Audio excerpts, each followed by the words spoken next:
Bien, nous terminons donc cette matinée par une incursion dans un autre domaine, le domaine de l'écologie, en fait pour voir comment s'y établissent les relations de causalité. Et je voudrais commencer par une histoire qui est bien connue des naturalistes. Quand on lui envoya, ou quand il reçut des spécimens de cette nouvelle orchidée de Madagascar, Darwin s'étonna de la longueur de l'éperon de cette fleur, c'est-à-dire de ce tube creux au fond duquel se trouve le nectar.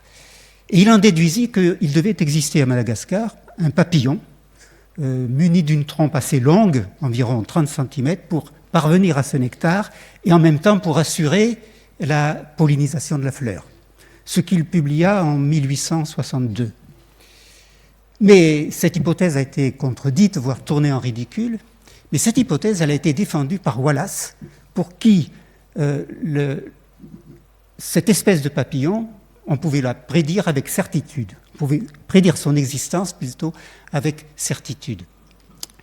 Et il fallut attendre 40 ans pour trouver ce papillon, effectivement. Il avait la longueur de trompe voulue.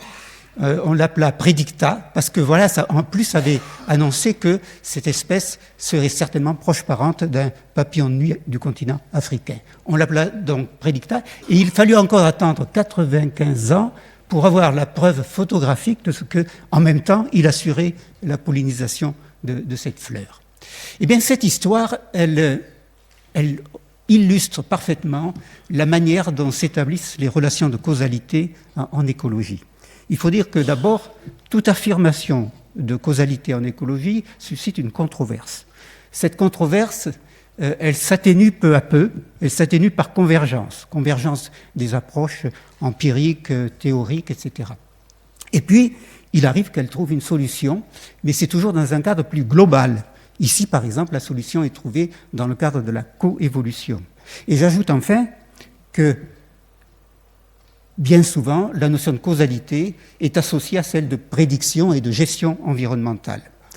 Ces différentes étapes, on les retrouve à propos de deux questions que je voudrais développer ici. Première question, la biodiversité est-elle cause d'une plus grande production ? Et deuxièmement, comment identifier les causes des fluctuations des populations ? Alors j'aborderai la première question sur l'exemple des herbacées dans les prairies et la seconde sur l'exemple des populations de poissons marins. Et puis enfin, j'évoquerai ce que nous apprennent ces questions sur la relation entre comprendre, prévoir et intervenir. Les prairies d'abord, avec la prairie expérimentale de Cedar Creek à l'université de Minnesota. Dans les années 1990, toute une série de manipulations sont arrivées où on suggérait que quand on augmentait la richesse spécifique est une moyenne, une façon de voir la biodiversité. Donc quand on augmentait la richesse spécifique, on augmentait aussi la productivité de cette prairie. Et ainsi, cette expérience ici, basée sur des parcelles de 9 mètres sur 9, qui diffèrent entre elles par leur niveau de richesse spécifique, avec de nombreuses réplications et avec des compositions floristiques qui sont déterminées au hasard. Eh bien, 2 ans après le début de cette expérience, on observait que le couvert végétal total, qui est une indication de la productivité, augmentait quand on augmentait le nombre des espèces dans ces parcelles, quand on les augmentait de 0 à 25. Et en même temps, la teneur en nitrate du sol diminuait, le nitrate étant la forme d'azote absorbée par les plantes et pour laquelle elles sont en compétition. Ailleurs, avec d'autres auteurs, d'autres expériences, ont ajouté qu'il fallait aussi prendre en compte la diversité des groupes fonctionnels dans cette question. Groupes fonctionnels pouvant être ici, par exemple, les annuelles précoces, le petit p, les annuelles tardives, les pérennes, les fixatrices d'azote, groupes qui sont pris seuls, isolément donc, ou bien ensemble. Alors pour les auteurs de ces expériences et de quelques autres expériences, il était clair qu'un plus grand nombre d'espèces était la cause d'une plus grande production de biomasse. Mais cette interprétation des expériences n'a pas fait l'unanimité. Et pour beaucoup d'auteurs, ces expériences ne montraient absolument pas que la richesse spécifique produisait davantage de productivité. Ces expériences, elles étaient plutôt l'indice d'une sorte d'effet de sélection dans la mesure où les espèces les plus productives ont plus de chances de présence à plus haute diversité. Alors s'en suivirent tout un ensemble d'études, à la fois empiriques, théoriques et des synthèses, et l'une de ces synthèses, publiée en 2005, est arrivée à cette conclusion que les communautés diversifiées sont plus productives parce qu'elles comprennent des espèces clés qui ont une grande influence sur la productivité. Ce consensus, il faut dire qu'il rejoignait des idées qui étaient déjà connues, qui étaient les idées de Philip Grime, le botaniste britannique, pour qui il existait dans les prairies 3 sortes d'espèces, les dominantes, les subordonnées et les transitoires. Comme le montre le schéma ici, les dominantes sont peu nombreuses, mais elles sont plus grandes, et ce sont elles qui contribuent le plus à la biomasse.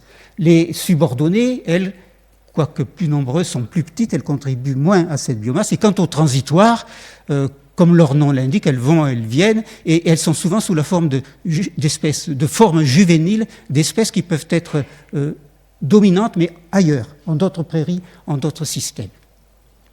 Et donc, pour Grime, la production d'une prairie est sous le contrôle immédiat des plantes dominantes, beaucoup plus que des subordonnées et des transitoires. Ce qui contredit l'idée de la richesse spécifique cause de la productivité. Pour autant, le contrôle des dominantes n'exclut pas l'implication des subordonnées et des transitoires dans le fonctionnement de l'écosystème. Et par exemple, certaines transitoires peuvent devenir dominantes spontanément à l'occasion d'une perturbation, par exemple, et à ce moment-là, jouer un rôle fondateur sur le long terme. Et par conséquent, on en arrive à l'idée que l'intérêt de la diversité tiendrait aux possibilités de recrutement d'espèces dominantes, non aux effets immédiats de la richesse spécifique elle-même. On a là une forme plus dynamique de la question. Mais une nouvelle dimension a été apportée par un collectif d'auteurs sous la direction d'Adler, un collectif de 60 auteurs pour le même article en 2011 dans Science, qui indique qu'il est essentiel de mieux prendre en compte les causes multiples des variations de la biodiversité et de la productivité. Ce que le commentateur de cet article, Willig, résume par ce schéma que vous avez ici sous les yeux, dans lequel la relation entre la biodiversité, par exemple la richesse spécifique, et les fonctions de l'écosystème, par exemple la productivité, et sous la gouvernance de facteurs abiotiques forts, précipitation, énergie, nutriments, à côté d'interactions entre la biodiversité locale et le pool des espèces environnantes. Et une partie de ce collectif, pas tous, mais une partie, une vingtaine à peu près, a précisé cette chose-là au début de cette année, en février, par un article dans Nature sous la direction de Grace, qui est un biomathématicien. Et pour eux, les interactions entre richesse spécifique et productivité ne peuvent être comprises que dans le cadre d'un réseau de facteurs. Et ces auteurs utilisent un modèle d'équation structurelle pour évaluer quelle est la cohérence entre, d'une part, un réseau présumé de relations causales issues de la bibliographie hypothétique, et d'autre part des données, c'est-à-dire des variables relevées en 39 sites répartis sur l'ensemble de la planète et qui comprennent au total 1126 parcelles de 1 mètre carré chacune. Pour simplifier, je dirais que ce modèle, il replace les relations entre biodiversité, productivité et biomasse dans le cadre d'un réseau global, causal, tel que celui-ci, dans lequel la biodiversité affecte de manière positive la productivité, c'est la flèche verte, de même que la productivité affecte de manière positive la biomasse, mais la biomasse, elle, affecte de manière négative la biodiversité, la flèche est rouge, ce qui suggère l'importance des compétitions entre espèces pour définir le degré de biodiversité d'une prairie. Ces 3 variables étant sous l'influence externe de facteurs forts tels que température, précipitation, qualité du sol et perturbations en tout genre. On en arrive alors à un modèle plus nuancé des interactions entre biodiversité et productivité. Mais ce n'est pas pour autant la fin de l'histoire. Ce n'est pas la fin de l'histoire parce qu'on doit encore se demander si d'autres interprétations de la bibliographie ne sont pas possibles, dans les modèles d'équations structurelles, et si d'autres réseaux de causes ne sont pas cohérents avec les données. Et puis, que dire des systèmes autres que les prairies, par exemple les forêts tropicales ou les récifs coralliens. Et enfin, il y a les séries chronologiques. Les séries chronologiques qui soulèvent d'autres interrogations, ce qui m'amène à la deuxième partie de mon exposé sur les fluctuations de population, avec l'exemple des fluctuations des bandes sardines au large de Monterey, en Californie. La ville de Monterey est célèbre non seulement pour les exploits de Zorro, mais aussi pour ce roman de John Steinbeck intitulé en français La rue de la Sardine, et puis surtout pour l'effondrement de la pêche à la sardine à la fin des années 1940. En effet, la pêche à la sardine s'est développée de façon spectaculaire à partir des années 1920 en Californie, pour atteindre et dépasser 400 000 tonnes de sardines débarquées chaque année dans les ports de Californie, et avec 19 conserveries qui se sont installées dans la seule ville de Monterey, petite ville alors de Monterey. Et puis ce fut l'effondrement qui arrive à son paroxysme au début des années 1950. Alors, au départ, il n'y avait aucun doute à avoir, la cause ne pouvait être qu'une pêche excessive. Une pêche excessive. Mais en même temps, s'est développée une recherche de causalité qui s'est développée, oui, selon deux approches. Une première approche s'est construite sur l'idée que la pêche n'est pas la seule cause de l'épuisement des bancs de sardines.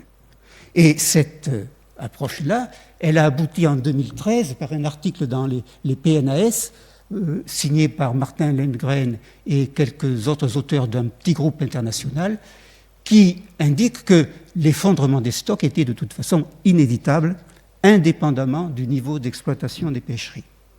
Ils indiquent quand même, et on peut être de leur avis, que les pêches ou l'intensité de pêche a pu quand même accélérer le déclin de ces populations. Mais ces auteurs, ils insistent sur d'autres causes possibles, et en particulier sur l'interaction entre l'océan et l'atmosphère qui peuvent accélérer ou retarder ces grands courants, ces grands tourbillons marins qu'on appelle des gyres, avec leurs conséquences sur les eaux côtières. Et puis l'océan Pacifique est le siège de grandes oscillations sur 25 années environ, des oscillations comparables à celles d'El Niño, et qui provoquent des variations de température qui correspondent au cycle d'abondance et de déclin des sardines. Et ces cycles, ils avaient été déjà étudiés par, en particulier, Francisco Chavez et son groupe du laboratoire de Monterey, justement, qui en 2003 avait indiqué qu'il existait une alternance des régimes sardines et anchois. Ils avaient indiqué cela à partir de l'étude de 100 années d'études donc des sardines et des anchois. En bref, on peut dire que les sardines abondent quand les eaux sont chaudes et les anchois quand les eaux sont froides. Mais Chavez et ses collègues précisaient quand même tout de suite, et dans ce même article-là, que cette alternance, elle n'était pas confirmée par l'étude des écailles de ces poissons, des écailles qui sont conservées dans les sédiments marins, et là l'étude a porté non pas sur 100 ans, mais sur 1000 ans. Et on peut voir à ce moment-là qu'il y a tantôt alternance, mais tantôt concordance des abondances des deux espèces. Et donc, on en arrive à l'idée qui est schématisée ici, selon laquelle ces corrélations, elles apparaissent, elles disparaissent spontanément, et même elles peuvent changer de signe, comme on le voit là, où les deux variables, la bleue et la rouge, sont d'abord corrélées, puis inversement corrélées, puis ensuite sans aucune cohérence. De sorte que on est constamment amené à repenser des relations qu'on croyait avoir comprises. Et ceci nous rappelle quelque chose quand même, ceci nous rappelle qu'il est toujours risqué d'utiliser une corrélation pour inférer une causalité, ce que déjà Berkeley nous disait en 1710. D'où la deuxième approche. La deuxième approche, l'évidence de causalité est à chercher dans les liens dynamiques entre les variables. Alors pour l'économiste Gilles Granger, ça date de 1969, une variable x est dite causer une variable y si la prévisibilité de y décline quand x est enlevé de l'univers de toutes les variables causales possibles.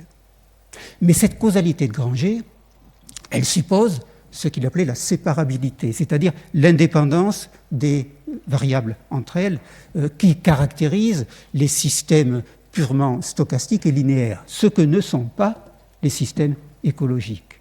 Et pour le biologiste mathématicien Sugihara, ces systèmes écologiques relèvent d'autres types de techniques, relèvent en particulier de ce qu'il appelle l'application croisée convergente, qu'il a lui-même développée en 2012 avec d'autres collègues, pour évaluer dans quelle mesure l'histoire d'une variable affectée y estime les états d'une variable causale x, avec l'idée que meilleure est cette estimation de x, plus forte est l'influence causale de x sur y. Alors, non, je me suis trompé là. Appliqué au débarquement californien de sardines et d'anchois du haut de cette figure ici, l'application croisée montre, ce sont les trois petits schémas d'en bas, que d'abord, il n'y a aucune influence réciproque entre les populations d'anchois et de sardines, mais que, inversement, et les populations de sardines et les populations d'anchois sont sous l'influence forte de TS, la température des eaux de surface. Ce sont les deux courbes en vert. Quant à ρ, le coefficient de corrélation croisée, il quantifie la capacité d'estimation de x, la variable causale, par y, la variable affectée. Capacité qui s'améliore avec la longueur de la série temporelle indiquée par le grand L ici en abscisse en bas, comme vous le voyez. Ceci nous ramène à une question que j'évoquais au début, qui est celle de la relation entre causalité, prédiction et gestion. L'application croisée convergente nous montre qu'il n'y a pas d'interaction entre les populations de sardines en rouge et les populations d'anchois en bleu. Elle nous montre aussi que les eaux de surface chaudes conviennent mieux à la pêche à la sardine. Et donc, a priori, le réchauffement climatique, il devrait favoriser le développement des populations de sardines. Mais il n'en est rien. Ou c'est allé un peu vite. C'est allé un peu vite parce que le réchauffement des eaux de surface provoque des transformations impossibles à prévoir de ces grands courants marins que je vous ai montrés tout à l'heure et de leurs conséquences sur les eaux côtières. Et puis en plus, il y a le fait que l'état des populations conditionne l'effet de la température, selon que ces populations sont jeunes ou âgées, ou selon qu'elles sont plus ou moins abondantes. Et donc, une bonne gestion des pêches, c'est une gestion qui prend en compte cette complexité des interactions entre les changements environnementaux et la dynamique des populations, et en même temps une gestion qui traduit les différents stades d'abondance de la population considérée. L'année dernière, en 2015, une trentaine d'auteurs français, tous français, a publié une réflexion intéressante sous le titre de « Écologie prédictive dans un monde changeant ». Et vous reconnaissez ici sur ce graphique le papillon de Madagascar dont je parlais au début de cet exposé. Mais vous voyez aussi l'accroissement annuel du nombre d'articles d'écologie qui affichent le terme de prédiction parmi leurs mots-clés. Et pour ces auteurs, ou plutôt ces auteurs, soulignent, entre autres choses, c'est ça que je voudrais considérer, la nécessité d'une éthique de la prédiction en écologie, avec la question de leur responsabilité scientifique quant à l'usage qui peut être fait des prédictions qui sont tirées de leurs travaux. Eh bien, il me semble qu'il est important d'inclure les relations de causalité dans une telle réflexion, pour plusieurs raisons, mais surtout, me semble-t-il, essentiellement, parce que les relations de causalité, c'est peut-être l'un des meilleurs moyens que nous ayons pour affirmer le caractère scientifique de l'écologie, en particulier face aux actions en tout genre menées abusivement en son nom, je veux dire au nom même de l'écologie. Et ça nous renvoie à la formation des chercheurs, et ça nous renvoie à Robert May, le théoricien de l'écologie, qui est venu ici pour un exposé sur la biodiversité, qui, il y a 40 ans, exhortait à initier les chercheurs en écologie à la non-linéarité tôt dans leur éducation mathématique. Et cette exhortation, elle est toujours d'actualité, ne serait-ce que pour bien prendre en compte l'avertissement de Klein, le Canadien spécialiste des modèles d'équations structurelles, qui écrit « Aucune technique magique ne saurait discerner des relations causales en l'absence d'un projet expérimental », et je pense ici aux prairies de tout à l'heure, ou quasi-expérimental, et je pense alors aux fluctuations des populations de sardines de la Californie. Je vous remercie.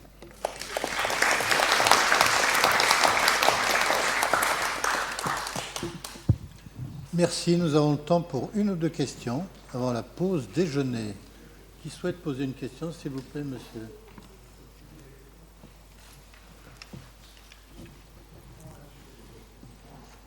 Ah oui, d'accord.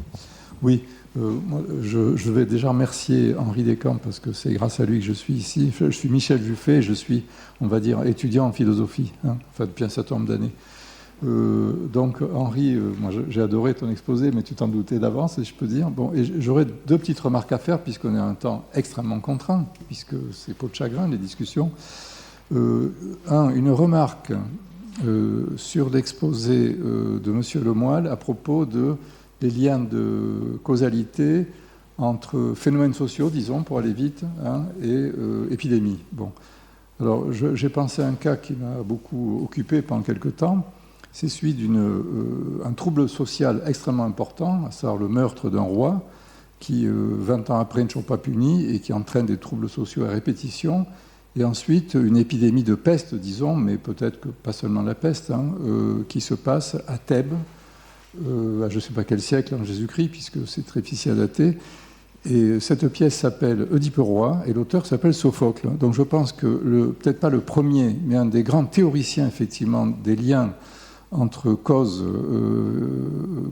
sociaux, etc., anthropologiques, etc., et effets corporels, si j'ose dire, s'appelle Sophocle. Ça, c'est un premier point. Deuxième point, toujours sur les Grecs, puisque je les connais un petit peu, j'ai beaucoup aimé l'exposé, Mme Fagot-Largeau, mais quand elle parle des présocratiques, et je lui ai pris de m'excuser, pas de corriger, mais de préciser son propos, moi je pense surtout à Démocrite et Épicure, parce que les autres présocratiques sont en pleine fabulation la plupart du temps, y compris Héraclite, etc. etc. Bon. Donc vraiment les fondateurs de l'idée de causalité naturelle, à mes propres yeux, qui encore une fois ne connaît pas toute la philosophie antique, c'est vraiment Démocrite et encore plus Épicure, évidemment traduit et relu par Lucrèce. Voilà, merci, j'ai été un peu long, mais en même temps beaucoup plus court que j'aurais voulu. Ah, mais le canevas est clair, c'est 20 minutes plus 10 minutes de discussion. Mais si les orateurs prennent le temps de la discussion, il n'y a plus de discussion. Voilà. Alors, une autre remarque. Voilà. Une question sur un seul exposé, celui de Michel Lemoyle. Ta dernière phrase, Michel Lemoyle, de conclusion, c'était distinguer, je lis, les perspectives historiques des perspectives réductionnistes. C'était vraiment, d'ailleurs, quelque chose qui sortait de ton exposé. Mais, en fait, cette phrase me gêne un peu, et je pense que tu vas être d'accord. Est-ce qu'il ne faut pas plutôt dire, car c'est un peu toi qui me l'as appris, intégrer les perspectives historiques et les perspectives réductionnistes? Parce que, par exemple, l'impact du stress de la petite enfance sur la santé longtemps après. Bon, il y a énormément de papiers récents qui travaillent à rechercher et qui trouvent des marques épigénétiques chez des enfants qui ont été soumis à des stress dans la petite enfance.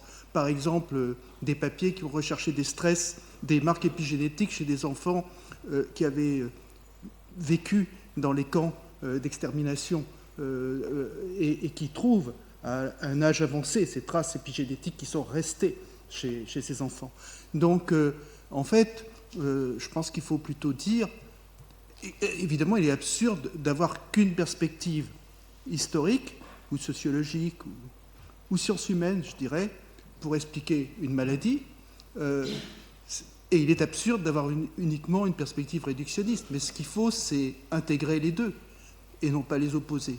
Est-ce que j'interprète mal ce que tu dis ou ce que tu as dit? Mais je suis absolument d'accord, je n'ai jamais pensé autre chose. Je crois que j'ai même dit à un moment donné que si j'étais médecin, j'aurais 11 minutes pour ceci, puis je prendrais 15 minutes pour le reste, etc. Donc il faut intégrer ça dans toute une histoire. Et tu fais allusion à tous ces travaux qui ont été faits, notamment, tu as cité les enfants des camps, etc., etc. C'est tout ce que j'avais raconté ici il y a quelques années. Je suis absolument d'accord sur ce que tu dis. Ça, je crois qu'on peut...